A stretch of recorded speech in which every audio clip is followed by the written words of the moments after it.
bundok. Ano mo nang tawag yan sa kinakain mo? Pagkain. Ano yan, binubuksan mo na yan? Ano yan? Food. Pa, anong tawag dyan? Ay, mga nanay, alam niya yan.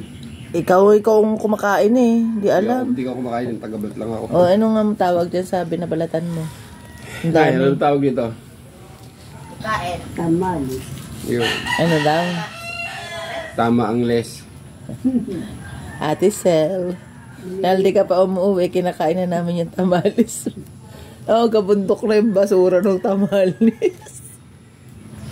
Baka daw masayang, sayang naman. O, bayadan mo na lang. Yun na lang ang gagawin mo, te. Oo nga. Babayadan mo na lang. O, anong tawag? Anong tawag daw sa pulot na yon? Ulangot. Santan? Napakabad mo pa.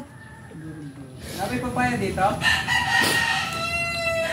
Papaya? Wala.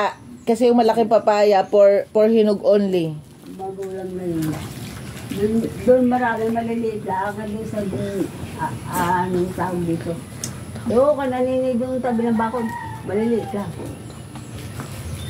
Anin mo, gagata ka ng Ano? native ba yan? Tiis nga manok. Hindi pa patay eh. Nako, patay tayo kay Ace. Naayokan yung isa. Kung wala nang kaya isakripisyo, Asia na yon. Sa